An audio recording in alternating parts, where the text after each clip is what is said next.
When we put on a logo, what do people actually see?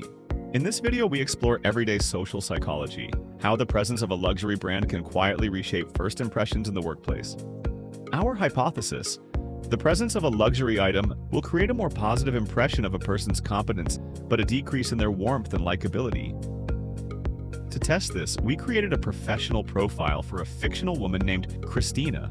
Her resume and photograph were identical across all conditions. Same outfit, same pose, same smile, except for one crucial detail: her bag. Half of our participants saw Christina with a plain, unbranded bag. The other half saw her carrying a luxury Dior bag.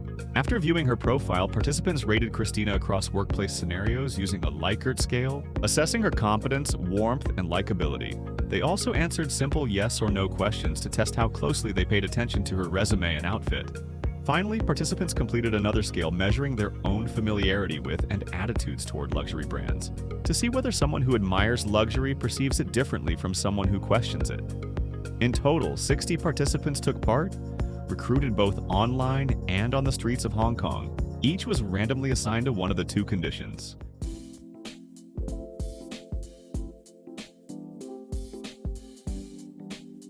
Today, we're at New Town Plaza to find out whether people will confirm our hypothesis in the real world. While collecting questionnaires in the mall, we noticed something unexpected. Most people weren't focused on Christina's outfit at all. Their attention drifted toward her background, her education, her achievements, rather than the subtle details of what she wore. When asked later, many couldn't recall the color of her bag. When you're doing the survey, did you notice Christina's outfit? I actually did not pay too much attention. Well, I noticed that it was really like corporate, like very professional, but it didn't really catch my eye. Characteristics of 冇留意。 So what did you pay most attention on when you're looking at her CV? I'll just take a brief look. Oh, okay. Did you notice that she carried a Dior bag, a Dior tote? No, I did not. But you're familiar with Dior, right? Yeah, So what was your impression on her warmth? I didn't really think about it. I didn't make any assumptions, I don't think, but So neutral, maybe. yeah, probably neutral. But also, like, yeah, I mean, her clothes aren't like the warmest things ever.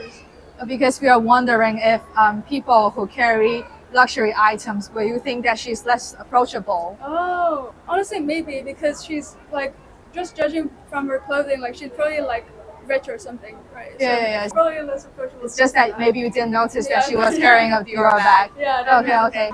都冇喎，我覺得佢因為睇相係唔可以就咁判斷一個人咯，都係要溝通了解先可以咯。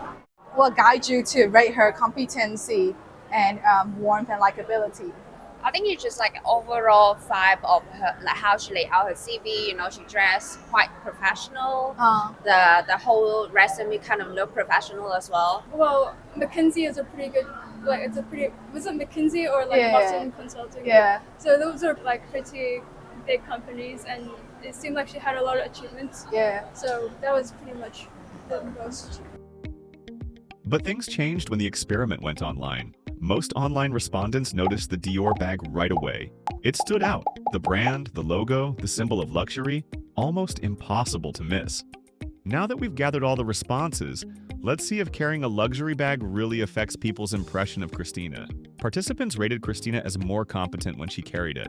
On a 4-point scale, her competence score increased by plus 0.26. Not huge, but clearly noticeable.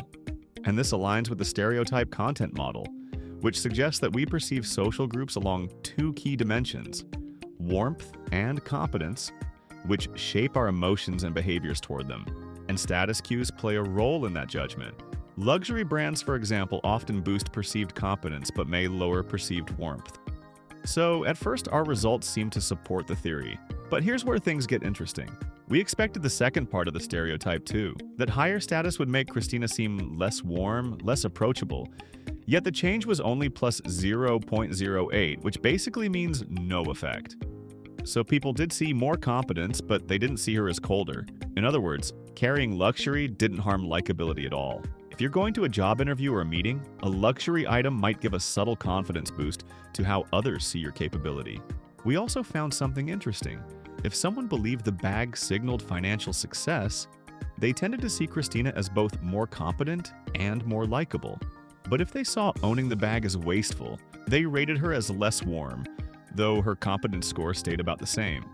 And participants who were more familiar with luxury brands tended to rate her slightly more competent when she carried the Dior bag. This reflects a classic in-group/out-group effect, often explained in social identity theory, which suggests that part of our self-concept comes from the social groups we belong to, influencing how we see ourselves and how we treat others as in-groups or out-groups. When luxury is something you personally value or use, you're more likely to see another luxury owner as being in the same group, the in-group. So, to those participants, Christina didn't just look well-dressed. She looked like someone who shares their taste and lifestyle, which made her seem more capable and relatable. But for people who don't engage with luxury, the out-group, the bag didn't add much meaning. It wasn't part of their world. So the luxury signal didn't translate the same way, which means the effect of the bag depends on who's looking. If you're trying to impress someone who knows their brands, it might work extra well in your favor. Like many other experiments, ours was not perfect. Participants only saw a 2D profile with an AI-generated photo, which lacks the warmth of real interaction. Without voice, facial expressions, or physical presence, it is difficult to judge a person's approachability and personal warmth. Christina's strong resume emphasized her impressive educational background and work experience, likely guiding participants' perceptions of her instead of the luxury item she carried. So, what's the final takeaway? Our study suggests that carrying a luxury item like a Dior bag can help people see you as more competent at work, and it doesn't make you seem less friendly. It's no magic, but it could be a small plus. So, if you have one and want to make a strong impression, it might be a good idea to bring it along. Because the logo doesn't speak alone, and we are the ones who finish the sentence.